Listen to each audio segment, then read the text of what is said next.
Hello student, कैसे हैं आप लोग। वाईफाई स्टडी सर्कल में आपका बहुत बहुत स्वागत है। I am S N Yadav. आप पढ़ रहे हैं 10th क्लास की केमिस्ट्री। 10th क्लास की केमिस्ट्री में हम लेक्चर नंबर 15 पीरियोडिक टेबल पढ़ रहे थे। ओके, तो ये लेक्चर नंबर 15 है। आज हम पढ़ेंगे आयोनाइजेशन एनर्जी क्या होता है। इससे पहले हमने इलेक्ट्रॉन अफिनिटी देखा। Electron affinity that means electron को एक्सेप्ट कराना। एक्सेप्ट कराने के बाद जो एनर्जी की रिक्वायरमेंट पड़ती है, मतलब एक्सेप्ट कराने के बाद जो एनर्जी रिलीज होती है, उसको हम आयोनाइजेशन इलेक्ट्रॉन अफिनिटी बोलते हैं। और यहाँ पे आयोनाइजेशन एनर्जी, आयोनाइजेशन किसी इलेक्ट्रॉन को रिमूव करने के लिए जो इलेक्ट्रॉन की जरूरत होती है किसी आउटर सेल से, मतलब किसी पार्टिकुलर इलेक्ट्रॉन को निकालने के लिए जो एनर्जी की रिक्वायरमेंट होती है, उसको हम आयोनाइजेशन एनर्जी बोलेंगे। ओके, आयोनाइजेशन एनर्जी बोलेंगे या आयोनाइजेशन एंथैल्पी बोलेंगे या उसको हम आयोनाइजेशन पोटेंशियल भी बोलेंगे। तो कभी कभी स्टूडेंट परेशान हो जाते हैं कि आयोनाइजेशन एनर्जी क्या होती है, आयोनाइजेशन पोटेंशियल क्या होता है। तो ये दोनों सेम होते हैं। आयोनाइजेशन पोटेंशियल बोले या आयोनाइजेशन एनर्जी बोले या आयोनाइजेशन एंथैल्पी बोले, तीनों चीजें एक ही हैं। ये तीनों वर्ड एक ही डिफिनीशन को फ्रेम करते हैं। वो किस डिफिनीशन को फ्रेम करते हैं कि किसी जो आउटर सेल में, मतलब किसी एटम के इलेक्ट्रॉन को किसी एटम के, लेट सपोज दैट ये कोई गैसियस एटम है और उसमें एक इलेक्ट्रॉन एक्सेप्ट करने, यहाँ पे एक इलेक्ट्रॉन डाला जा रहा है, इलेक्ट्रॉन एक डाला जा रहा है और उसके बाद ये कैटायन बन रहा है, मतलब एक इलेक्ट्रॉन निकाला जा रहा है। यहाँ पे एक इलेक्ट्रॉन निकाला जाएगा तो ये कैटायन, मतलब इलेक्ट्रॉन को निकालने के लिए जो एनर्जी की रिक्वायरमेंट होती है उसको आयोनाइजेशन एनर्जी बोलते हैं। इस गैसियस एटम से, आइसोलेटेड गैसियस एटम से एनर्जी, एक इलेक्ट्रॉन निकाला जा रहा है, यानी एनर्जी निकाला जा रहा है। इलेक्ट्रॉन जो होता है वो क्या होता है, एनर्जी ही तो होती है, उसी को हम बोल रहे हैं। यहाँ पे आई से लिख दिए हैं आयोनाइजेशन एनर्जी। जो इलेक्ट्रॉन निकाला जा रहा है वो एक एनर्जी ही है। तो गैसियस एटम से इलेक्ट्रॉन निकाला जा रहा है तो वो एक कैटायन फॉर्म में बनेगा।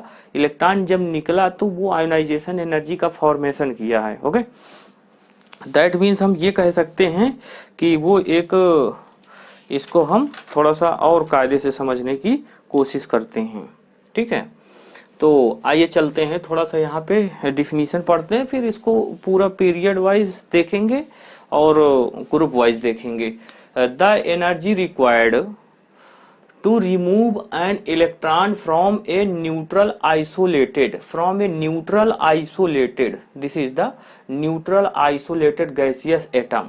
ये कोई न्यूट्रल आइसोलेटेड गैसियस एटम है और उससे एक इलेक्ट्रॉन रिमूव किया जा रहा है और जो एनर्जी की रिक्वायरमेंट होती है उसी को ही हम आयोनाइजेशन एनर्जी बोलते हैं। Convert to into a positively charge, ये पॉजिटिव चार्ज में कन्वर्ट किए gaseous ion is called ionization potential.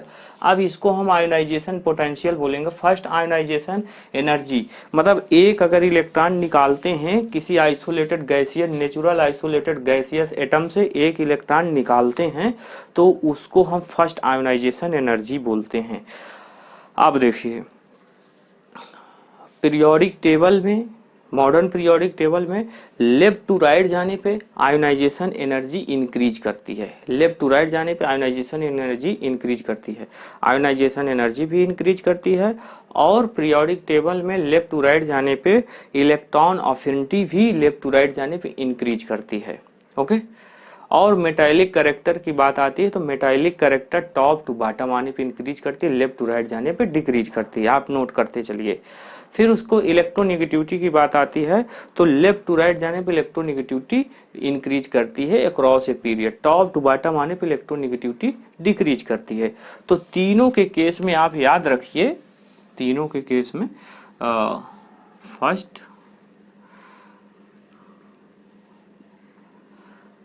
आप इसको बना लीजिए और याद रखें। लेफ्ट टू राइट अगर जा रहे हैं, लेफ्ट टू राइट जा रहे हैं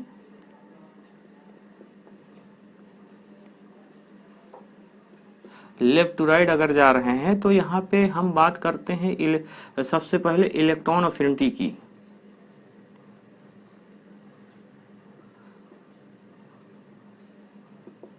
electron affinity left to right जाने पे क्या होगी, इंक्रीज करेगी। लेफ्ट टू राइट जाने पे इलेक्ट्रॉन अफिनिटी इंक्रीज करेगी और टॉप टू बॉटम आने पे डिक्रीज करेगी। तो ये याद रखें।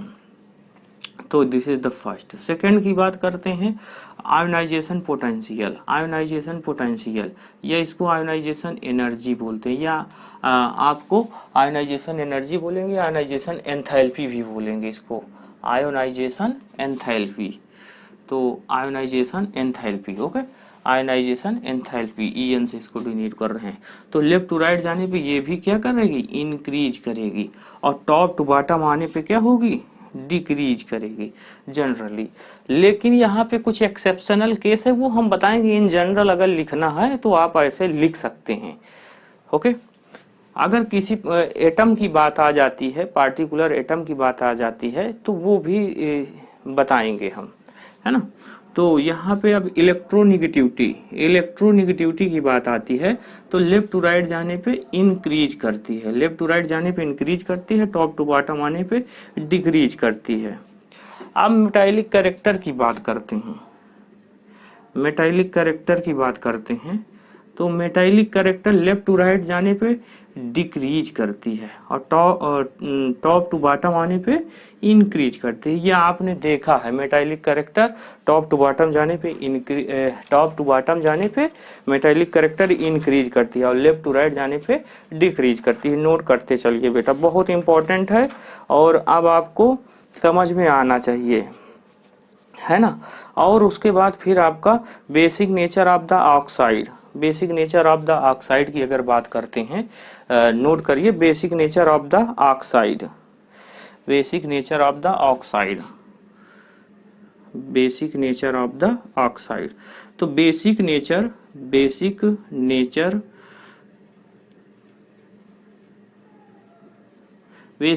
ऑफ द ऑक्साइड, नोट कर लीजिए इसको, basic nature of the oxide, okay.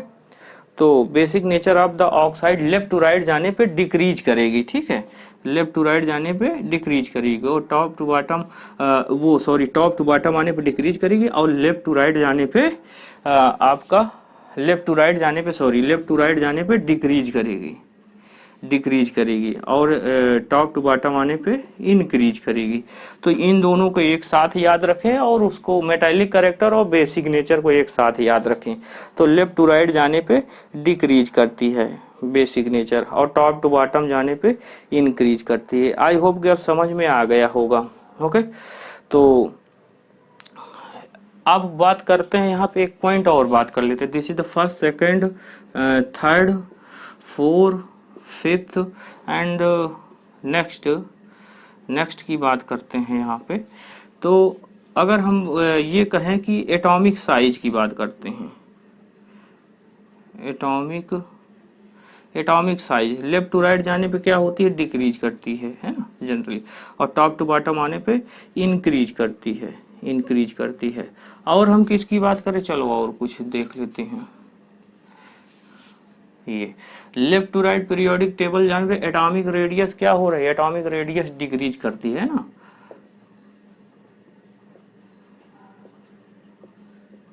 Atomic radius left to right जाने पे डिक्रीज करती है, ठीक है। डिक्रीज का एरो नीचे बना देंगे, डाउन द एरो, ओके। और एटॉमिक रेडियस डिक्रीज करती है और टॉप टू बॉटम आने पे क्या होगी, इंक्रीज करेगी, है ना, टॉप टू बॉटम, क्योंकि नंबर ऑफ सेल बढ़ते जाते हैं। अगर नंबर ऑफ सेल की बात करते हैं लेफ्ट टू राइट और टॉप टू बॉटम जाने पे, तो इधर कांस्टेंट रहता है, ये क्या है, नंबर ऑफ सेल की बात करते हैं। नंबर ऑफ सेल यहाँ पे क्या कांस्टेंट रहता है, लेफ्ट टू राइट जाने पे कांस्टेंट, है ना, लेफ्ट टू राइट जाने पे कांस्टेंट, टॉप टू बॉटम आने पे इंक्रीज करता जाएगा। तो समझ में आ रहा होगा, नंबर ऑफ सेल बढ़ते जा रहे हैं। तो ये इंपॉर्टेंट है, इनको जरूर आप याद रखें। 1 2 3 4 5 6 एंड 7 एंड 8, तो इम्पोर्टेंट है। अब कुछ जो हम पढ़ रहे थे ये आपका हो गया, इलेक्ट्रॉन अफिनिटी हो गया है, आयोनाइजेशन पोटेंशियल हम पढ़ रहे हैं और फिर इलेक्ट्रॉन अफिनिटी देखेंगे, फिर उसके बाद ये चैप्टर खत्म हो जाएगा, ओके। आइए चलते हैं, स्टार्ट करते हैं। तो इसको आप ले लिए, स्क्रीनशॉट ले लीजिए, फिर स्टार्ट करते हैं। अच्छा, यहाँ पे थ्योरी हम देख रहे थे, थ्योरी पहले देख कवर कर लेते हैं। तो आप समझ गए होंगे, ठीक है। तो इसका यूनिट क्या होती है, आयोनाइजेशन पोटेंशियल एनर्जी की यूनिट क्या होती है, इलेक्ट्रॉन वोल्ट पर एटम इसकी यूनिट, और एसआई में किलो जूल पर मोल, किलो जूल पर मोल को ऐसे डिनोट करते हैं, या इसको ऐसे भी लिख सकते हैं kilo joule mole mole inverse, ऐसे भी आप लिख सकते हैं। फर्स्ट आयोनाइजेशन एनर्जी का मतलब होता है कि एक इलेक्ट्रॉन निकालना, सेकेंड आयोनाइजेशन एनर्जी का मतलब है कि कोई नेचुरल एटम से 2 इलेक्ट्रॉन निकाला गया है, और फिर उसके बाद थर्ड आयोनाइजेशन एनर्जी का मतलब कि तीसरा इलेक्ट्रॉन निकाला गया है। अच्छा, जैसे जैसे इलेक्ट्रॉन निकालते जाएंगे न्यूक्लियर फोर्स वीक होता जाएगा, क्योंकि आउटर सेल में इलेक्ट्रॉन की कमी होती जाएगी। जब इलेक्ट्रॉन की कमी होगी तो फोर्स ऑफ अट्रैक्शन, मतलब यहाँ पे तो ज़्यादा हो रहा है ना, नंबर ऑफ प्रोटॉन तो उतने ही कांस्टेंट है, लेकिन वहाँ आउटर सेल में रिपल्सन कम हो जाएगा। तो यही सारी चीज़ें हम लोग समझेंगे। और इसके 2 फैक्टर, आयोनाइजेशन एनर्जी के 2 फैक्टर पे डिपेंड करता है। आयोनाइजेशन एनर्जी 2 फैक्टर पे डिपेंड करते हैं। वो 2 फैक्टर क्या है, एटॉमिक साइज और न्यूक्लियर चार्ज।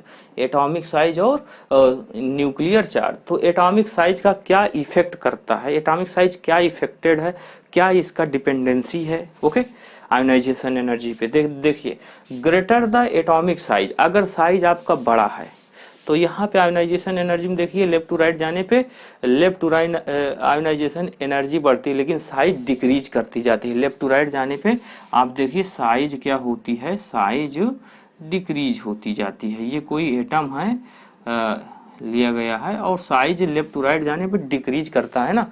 तो आयोनाइजेशन एनर्जी, यहाँ से अब इलेक्ट्रॉन को निकालना, यहाँ आउटर सेल में जो इलेक्ट्रॉन है ये आपका प्रोटॉन है और ये प्रोटॉन है, और आउटर सेल में इलेक्ट्रॉन, यहाँ से निकालना बहुत टफ हो जाएगा। यहाँ से इलेक्ट्रॉन निकालना आसान हो जाएगा, है ना। ये आपका न्यूक्लियस है, यहाँ से आउटर सेल से, क्योंकि इसकी डिस्टेंस ज़्यादा है। क्लियर हो पा रहा है, डिस्टेंस जितना ज़्यादा होगा, थोड़ा सा और बड़ा करके देख लेते हैं। तो यहाँ से अब ये इसका, इस न्यूक्लियस से इसका डिस्टेंस ज़्यादा है और इस न्यूक्लियस से इस इलेक्ट्रॉन का डिस्टेंस कम है, तो यहाँ से इलेक्ट्रॉन निकालना थोड़ा इजी होगा और इससे निकालना टफ होगा। तो यहाँ पे ज़्यादा एनर्जी की रिक्वायरमेंट होगी, तो इसकी आयोनाइजेशन एनर्जी ज़्यादा हो जाएगी। अगर हम ये कह दें कि आयोनाइजेशन एनर्जी किसकी ज़्यादा होगी तो ये हो जाएगा। तो देखिए यहाँ पे ionization potential, ionization energy, ionization enthalpy left to right जाने पे इंक्रीज करती है। तीनों चीज़ें सेम हैं। तो लेफ्ट, क्योंकि साइज आपका डिक्रीज करता जाता है, साइज डिक्रीज करता जाता है एटम का अक्रॉस द पीरियड अगर कर रहे हैं, है ना। तो समझते चलिए, बहुत ही इम्पोर्टेंट है। सेकेंड पीरियड की बात करते हैं, सेकेंड पीरियड और थर्ड पीरियड की बात करते हैं, थर्ड पीरियड की। तो यहाँ पे बहुत इंपॉर्टेंट है, बहुत कायदे से देखिएगा। इसका जो एक्सेप्शनल केस है उसको भी हम डिस्कस कर देते हैं। तो ये लिथियम और beryllium, boron, carbon, nitrogen, oxygen और फ्लोरीन, है ना, ये ले लिए। और फिर उसके बाद सोडियम, मैग्नीशियम, एल्युमिनियम, सिलिकॉन, समझ में आ रहा है ना, फास्फोरस, सल्फर एंड क्लोरीन, ये हैं। अच्छा, ये कौन से ग्रुप के कौन से हैं, ये आपका फर्स्ट ग्रुप का है, ये आपका सेकंड ग्रुप का है, ये 13 ग्रुप का है, और ये आपका 14 ग्रुप का है, ये 15 ग्रुप का है, ये 16 ग्रुप का है, और ये 17 ग्रुप का है, हैलोजन फैमिली। तो ये सारे ग्रुप वाइज, अगर ग्रुप वाइज की बात करते हैं तो वैसे है ना, ग्रुप वाइज की बात करते हैं तो ऐसे है, और पीरियड वाइज की बात करते हैं तो ऐसे है। अब इसकी आयोनाइजेशन एनर्जी देखना है हमें, यही साइज पे इसका पूरा खेल है। तो इसको हम रफ करते हैं। बेटा आप अपनी थ्योरी भी साथ साथ कंप्लीट कर देते चलिएगा, क्योंकि यहाँ पे हम थोड़ा सा, हाँ ये देखते हैं, आप समझिएगा बात को। एक्सेप्शनल केस, अगर आप यहाँ पे ये बात करें कि सेकेंड पीरियड, जैसे हमने कहा कि लेफ्ट टू राइट जाने पे आयोनाइजेशन एनर्जी इंक्रीज करती है, लेफ्ट टू राइट जाने पे इंक्रीज करती है, टॉप टू बॉटम जाने पे डिक्रीज करती है। यही बताए हैं। लेफ्ट टू राइट जाने मतलब ज़्यादा एनर्जी की रिक्वायरमेंट होगी। इसके जो इलेक्ट्रॉन मतलब लिथियम का आप यहाँ पे देखिए, यहाँ पे ये लिथियम, तो लिथियम का साइज कुछ ये होगा। थोड़ा सा इसको बड़ा बनाते हैं, बहुत कायदे से समझिएगा, बहुत इंपॉर्टेंट है। लिथियम का साइज ये होगा और बेरिलियम का साइज कुछ हम ये बना दें, और उसके बाद बोरान का साइज कुछ ये है, और फिर कार्बन का साइज हम ये बना दे रहे हैं। फिर नाइट्रोजन का साइज आपका साइज डिक्रीज करते हुए दिखाना है। फिर ऑक्सीजन के लिए ये बनाया जा रहा है। फिर फ्लोरीन के लिए आपका इसको और छोटा बनाना है। ओके, और उसके बाद ये आउटर सेल में लेट सपोज दैट सभी का अच्छा इलेक्ट्रॉन दिखा दे रहे हैं। फर्स्ट लिथियम के पास ये लिथियम का है, और ये बेरिलियम, बहुत कायदे से समझिएगा, ये बोरान है, ये कार्बन है, और ये नाइट्रोजन है, और ये ऑक्सीजन है, और ये फ्लोरीन एटम है। ओके, आउटर सेल में इलेक्ट्रॉन कितने होते हैं? लिथियम का 1 होता है, बेरिलियम का 2 इलेक्ट्रॉन होते हैं। चलो 2 यहाँ दिखा देते हैं। इसके पास 3 इलेक्ट्रॉन होते हैं, चलिए दिखा देते हैं। यहाँ पे इसके पास 4 आउटर सेल में इलेक्ट्रॉन कार्बन के पास होते हैं। समझ में आ रहा होगा? ओके, धैर्य रखिए, बहुत कायदे से समझ में आ जाएगा। अब यहाँ पे ये 5 इलेक्ट्रॉन इसके पास होते हैं। ऑक्सीजन के पास 6 इलेक्ट्रॉन होते हैं। ओके, तो 2 2 4 6, और फ्लोरीन के पास 7, 3 4 5 6 7। अब देखिए साइज क्या हो रहा है, इस सर्किल को देखिए, साइज डिक्रीज करता जा रहा है। ये आपका न्यूक्लियस है। न्यूक्लियस को ऐसे भी डिनोट करते हैं, यानी यू से भी डिनोट करते हैं। तो आप पॉजिटिव चार्ज रखता है, ध्यान में रखिएगा, पॉजिटिव चार्ज रखता है। अब बात आप समझिए, यहाँ बहुत ही इंपॉर्टेंट चीज आप समझने वाली। अब अगर आपने स्किप कर दिया तो समझ में नहीं आएगी आयोनाइजेशन एनर्जी क्या होती है। देखिए न्यूक्लियस से इसकी डिस्टेंस क्या है, ज्यादा है, इसकी डिस्टेंस क्या डिक्रीज कर रही है। न्यूक्लियस से और इलेक्ट्रॉन की डेंसिटी देखिए, ये D1 D2 D1 D2 D3 और ये D4, और ये न्यूक्लियस से इस इलेक्ट्रॉन की दूरी ये क्या है, D5। लेट सपोज दैट मान रहे हैं ये D5 D6 है, और यहाँ से न्यूक्लियस से इसकी दूरी D7 है। ओके, तो ये D7 है। अगर हम डिस्टेंस की बात करें तो किसकी डिस्टेंस ज़्यादा होती है? आइए देखिए डिस्टेंस किसकी ज़्यादा है। तो न्यूक्लियस से और इलेक्ट्रॉन के बीच के जो दूरी है, डिस्टेंस है, उसी को हम बता रहे हैं। तो D1 is greater than D2 is greater than D3 is greater than D4 is greater than D5 is greater than D6 is greater than D7। तो ये डिस्टेंस ज़्यादा है, इसके पास डिस्टेंस, जिसका डिस्टेंस ज़्यादा उसका साइज बड़ा, एटॉमिक साइज बड़ा। जिसका डिस्टेंस छोटा, सबसे लेस, डिस्टेंस सबसे कम है, सबसे छोटा है। अच्छा, आयोनाइजेशन एनर्जी हम पढ़ रहे हैं। आयोनाइजेशन एनर्जी होती क्या है? इलेक्ट्रॉन को निकालना होता है। इलेक्ट्रॉन को यहाँ पे देखिए, remove an electron from a natural iso, एक इलेक्ट्रॉन को रिमूव करना है। निकालने में जो एनर्जी की रिक्वायरमेंट होती है उसी को आयनाइजेशन एनर्जी कहते हैं। तो साइज बढ़ता, साइज छोटा होता जाएगा, इलेक्ट्रॉन वहां से इलेक्ट्रॉन निकालना बहुत टफ हो जाएगा। साइज, क्योंकि यहाँ पे ये पॉजिटिव चार्ज होता है इलेक्ट्रॉन, और इसके पास निगेटिव चार्ज होता है, और फोर्स ऑफ अट्रैक्शन यहाँ पे ये क्या होता है, निगेटिव चार्ज। यहाँ पे निगेटिव चार्ज होता है और इसके पास पॉजिटिव चार्ज होता है न्यूक्लियस पर। तो यहाँ पे फोर्स ऑफ अट्रैक्शन होता है, फोर्स ऑफ अट्रैक्शन होगा।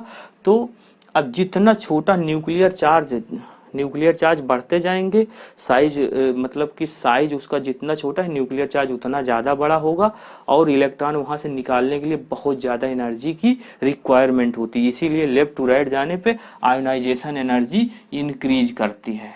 ये आयोनाइजेशन एनर्जी इंक्रीज करती है। ओके, तो क्लियर हो रहा होगा, मेरी बात आपको समझ में आ गई होगी। ये आयोनाइजेशन एनर्जी इंक्रीज करती जाती है, लेफ्ट टू राइट जाने पे आयोनाइजेशन एनर्जी इंक्रीज करती है। ध्यान से समझिए, बहुत ही अच्छी चीजें पढ़ा रहे हैं। ओके, अब टॉप टू बॉटम जाने पे डिक्रीज करती जाती है। तो इसका आप ये लगा देंगे। ओके, अगर इन जनरल आपसे पूछा जाए, लेकिन अगर पार्टिकुलर एटम, ये एटम की बात होगी, जनरली लिखना होता तो आप लिख लेते कि लेफ्ट टू राइट जाने पे आयनाइजेशन एनर्जी इंक्रीज करती है, टॉप टू बॉटम जाने पे डिक्रीज करती है। लेकिन यहाँ पे गलत है, ये दोनों गलत है। गलत क्यों है उसका रीजन बताते हैं, ठीक है। तो इलेक्ट्रॉनिक कॉन्फ़िगरेशन आपने पढ़ा है, इलेक्ट्रॉनिक कॉन्फ़िगरेशन आपने पढ़ा है, तो उसको भी हम समझाने की कोशिश करते हैं क्यों क्या ऐसे होता है। अब बात को, इसको क्या हम रफ कर दें? अभी नहीं, चलिए।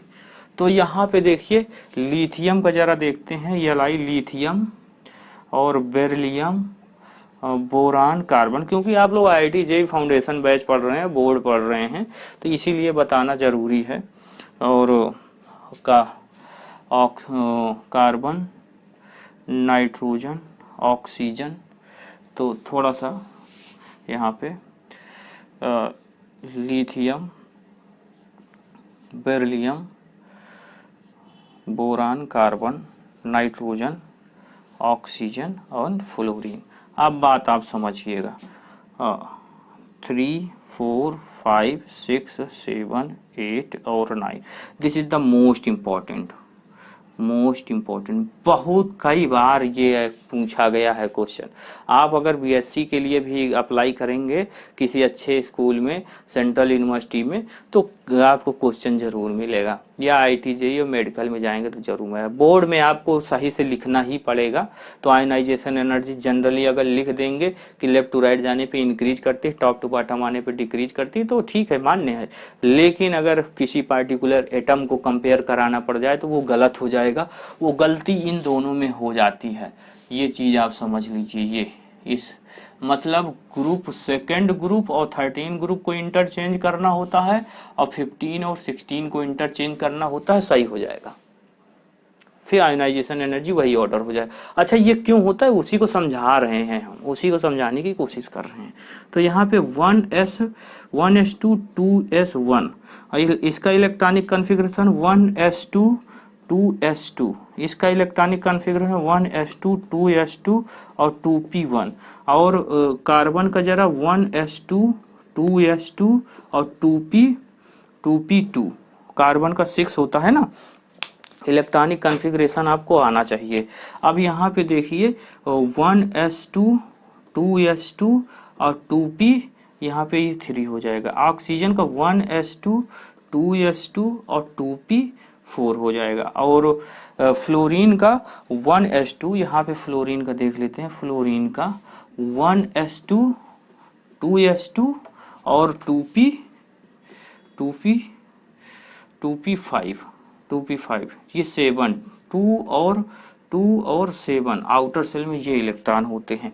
अब बात समझिए, आप समझिए, आप समझने वाली बात है। ये 2s1, यस ऑर्बिटल के पास 1 इलेक्ट्रॉन है, इसके पास देखिए ये ऑर्बिटल होता है, ये इसके पास 2 इलेक्ट्रॉन है। और ये बोरान के पास p ऑर्बिटल लास्ट में है, ये p ऑर्बिटल है, तो लास्ट वाला दिखाया जा रहा है। तो इसके पास देखो 1 इलेक्ट्रॉन p ऑर्बिटल में है, ये ऑर्बिटल होता है बेटा। अगर यस है तो यस ऑर्बिटल, यस के पास 1 होता है और p के पास 3 ऑर्बिटल होते हैं। और फिर उसके बाद कार्बन का हो गया। नाइट्रोजन का जरा देखिए, नाइट्रोजन का यहाँ पे ये 2 इलेक्ट्रॉन। और ऑक्सीजन के पास देखिए यहाँ पे 3 इलेक्ट्रॉन है, यहाँ पे ये 3 इलेक्ट्रॉन है। और ये फ्लोरीन के पास, यहाँ पे ये फ्लोरीन के पास, फ्लोरीन ऑक्सीजन के पास कितने हैं? 4 इलेक्ट्रॉन है यहाँ पे नाइट्रोजन के पास 3 इलेक्ट्रॉन है। और यहाँ पे ये ऑक्सीजन का हम बना दे रहे हैं, ऑक्सीजन का यहाँ पे ये 1 2 3 और 4। और यहाँ पे ये इलेक्ट्रॉन सबमिट कर रहे हैं, ये 5 इलेक्ट्रॉन, ये इस तरह है। अब देखिए यहाँ पे समझने का यही मेन हमारा जो इलेक्ट्रॉनिक कॉन्फ़िगरेशन जो हमने डिटेल में बताया है, इसी को सही करने के लिए वहाँ पे हमने समझाया है। अदरवाइज आपको रटना पड़ेगा। यहाँ पे समझ लेंगे 11 12 में आपको दिक्कत नहीं होगी, कंप्लीशन आपसे तुरंत निकल जाएगा। अब समझिए, अब ये इसको ये दिक्कत कर रहा है क्योंकि यहाँ पे देखिए इसका ये फुल फील्ड है और उसके बाद हाफ फील्ड, ये आपका ये देखिए यहाँ पे ये हाफ फील्ड है, मतलब 1 1 1 फुल फील्ड हाफ फील्ड। तो इसको क्या हम लिख सकते हैं यहाँ पे,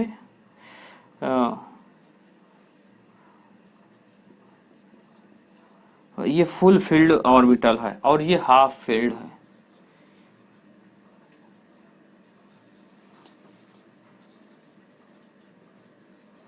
हाफ फील्ड ऑर्बिटल है, समझिएगा बात को आप। तो जो हाफ फील्ड और फुल फील्ड होते हैं वो मोर स्टेबल होते हैं। क्या होते हैं? More stable. उससे इलेक्ट्रॉन निकालना बहुत, जो आदमी खाना खा के बैठा है उसको क्या बाहर लेकर के जाना आसान है? उसको कमरे से बाहर निकालना टफ होगा, ज़्यादा एनर्जी की रिक्वायरमेंट होगी निकालने के लिए। तो इसके इलेक्ट्रॉन, ये हाफ फील्ड है स्टेबल फॉर्म में, ये फुल फील्ड है और ज़्यादा स्टेबल है, तो इससे इलेक्ट्रॉन निकालना टफ हो जाएगा, तो बहुत ज़्यादा एनर्जी देना पड़ेगा तब निकलेगा। तो आयनाइजेशन एनर्जी इसीलिए चेंज हो जाती है यहाँ पे। ये अब आपका यहाँ पे बोरान हो जाएगा, बोरान, और ये आपका बेरिलियम हो जाएगा, ये बेरिलियम। तो यहाँ पे ये ग्रुप सेकेंड और ये ग्रुप 13, अब ऑर्डर सही हो जाएगा। और यहाँ पे ऑक्सीजन और नाइट्रोजन का जरा देखिए, ऑक्सीजन और ऑक्सीजन को जरा देखिए, ऑक्सीजन नाइट्रोजन ज़्यादा स्टेबल हो जाएगा कंपेयर टू दिस, तो ऑक्सीजन आपका लेस स्टेबल हो जाएगा। तो यहाँ पे ये हम कह दें कि यहाँ पे ये ऑक्सीजन आ जाएगा और यहाँ पे ये नाइट्रोजन आ जाएगा, ये 16 ग्रुप हो गया, ये आपका 15 ग्रुप का हो गया है। तो ऑर्डर अब ये सही हो गया है, अब इसको गलत नहीं करेंगे। यही आयनाइजेशन एनर्जी का ऑर्डर है। इसी तरह इस ग्रुप में भी कर लेंगे। तो यहाँ पे ये एल्युमिनियम आ जाएगा, एल्युमिनियम, और यहाँ पे ये मैग्नीशियम आ जाएगा, मैग्नीशियम, और ये सिलिकॉन, और फिर ये यहाँ पे ये फास्फोरस इंटरचेंज हो जाएगा, यहाँ पे ये फास्फोरस, यहाँ पे ये सल्फर।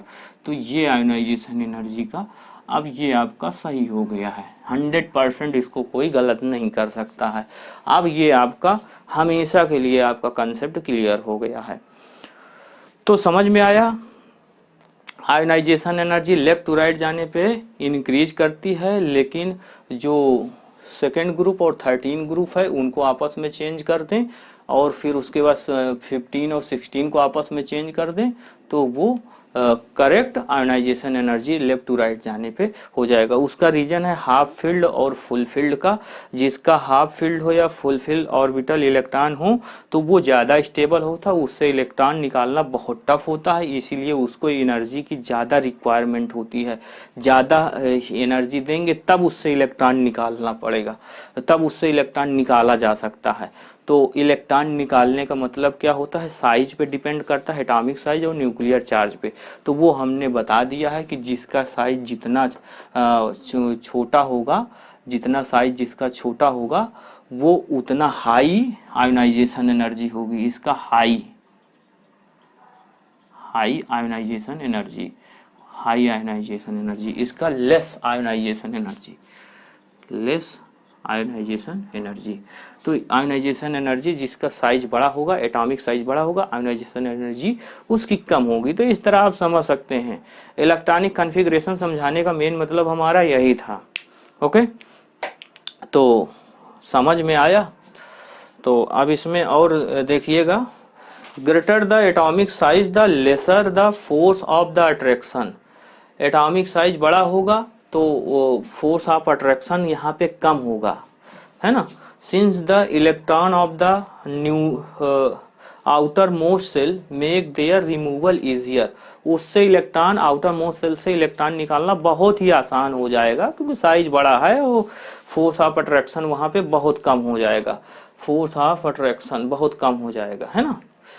तो इलेक्ट्रॉन निकालना आसान है। न्यूक्लियर चार्ज की बात करते हैं जरा। The greater the nuclear charge, nuclear charge यहाँ पे फ्लोरीन का सबसे ज्यादा होगा, क्लोरीन का यहाँ पे ज्यादा होगा, क्योंकि साइज छोटा हो जाएगा। Greater the nuclear charge, greater the nuclear charge, greater is the attraction force. Nuclear charge जितना ज्यादा होगा, अट्रैक्शन फोर्स उतना ज्यादा होगा for the electron of the outer most shell. Outer most shell के इलेक्ट्रॉन को खींचे रहेगा, क्योंकि उसका साइज छोटा है, नंबर ऑफ प्रोटॉन न्यूक्लियस में ज्यादा है ना। In the outer most shell firmly held because of which greater energy is required removal for the electron, क्योंकि उसके इलेक्ट्रॉन को निकालने के लिए ज़्यादा एनर्जी की रिक्वायरमेंट होगी। तो समझ में आया, क्लियर हुआ? ओके, तो इसको नोट कर लीजिए। तो बेटा आपको क्लियर हो गया होगा, है ना? अब यहाँ पे हम और कुछ चीज़ें क्या कवर कर लें। तो अच्छा, आयोनाइजेशन एनर्जी एक बार जरा यहाँ पे एक चीज़ और देख लेते हैं, कैसे आप पहचानेंगे किसकी आयोनाइजेशन एनर्जी ज़्यादा है किसकी कम है। ये चीज़ आप थोड़ा सा नोटिस कर लें, एक बार देख लें तो समझ में आ जाएगा कि आयोनाइजेशन एनर्जी की वैल्यू कैसे ज़्यादा और हाई वैल्यू किसकी होगी और लेस वैल्यू किसकी होगी, ये पहचानना थोड़ा सा सही रहेगा आपके लिए, है ना? तो आयोनाइजेशन एनर्जी के लिए थोड़ा सा लिखिएगा एलिमेंट, जैसे कि lithium, beryllium, boron, carbon, nitrogen, oxygen और फ्लोरीन। तो यहाँ पे अभी आपको कंपेयर भी हो जाएगा, समझ में आ जाएगा कि क्या दिक्कतें आपके साथ थी, वो रिमूव हो जाएगा ऑटोमेटिक, आप समझ जाएंगे। तो इसका जो आयोनाइजेशन एनर्जी होती है 520 होती है, 520 कैलोरी जूल मोल इनवर्स में ये होगा, कैलोरी जूल मोल इनवर्स, इसको इस तरह लिखेंगे, है ना? तो सभी, तो इसका 899 कैलोरी जूल मोल इनवर्स, और इसका 80, बोरान का 801 होता है, और कार्बन का 1088 होता है। ओके, एंड 402 नाइट्रोजन का होता है, और ऑक्सीजन का 1314 होता है, एंड फ्लोरीन की बात करते हैं तो 1681। अब नियान की बात करते हैं तो नियान की सबसे ज़्यादा होती है, नियोन की यहाँ पे हम लिखते हैं नियोन की 20 मतलब 2068 ऐसे समथिंग होती है इसकी, है ना? तो आयोनाइजेशन एनर्जी ये होती है। तो अब समझिए ये सारे कैलोरी जूल में हैं, calorie joule mole inverse, calorie joule mole inverse, ये सभी कैलोरी जूल मोल इनवर्स में है। अब यहाँ पे आप देखिए इसकी बेरिलियम और बोरान की, इसकी ज़्यादा है इसकी कम है, 520, 890, 801, और फिर ये इंक्रीज करे, पहले ये इंक्रीज किया फिर डिक्रीज किया। अब अगर ओवरऑल देखा जाए तो इंक्रीजिंग ऑर्डर में, लेकिन यहाँ पे ये दोनों आपस में ये इंक्रीज किया और फिर यहाँ डिक्रीज किया, तो इसीलिए इसको पहले रखा गया।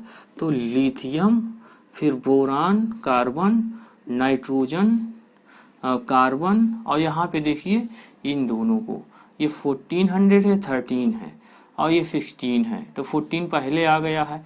तो इंक्रीजिंग ऑर्डर में अटेंड करने के लिए इसको oxygen, nitrogen, fluorine and neon इस तरह कर लेंगे। तो अब ये क्या हो जाएगा, 520, 801, 899, और फिर ऑक्सीजन के लिए, कार्बन के लिए क्या हो जाएगा, बोरान, और फिर यहाँ पे बेरिलियम आ जाएगा, बेरिलियम का आ जाएगा 899, और फिर आपका यहाँ पे ये कार्बन का आ जाएगा 1088, फिर यहाँ पे आ जाएगा ऑक्सीजन का 1314, और फिर ये नाइट्रीन का 140, और फिर यहाँ पे ये आ जाएगा फ्लोरीन का 1681, और इसका 2080, यहाँ पे 2080 होता है।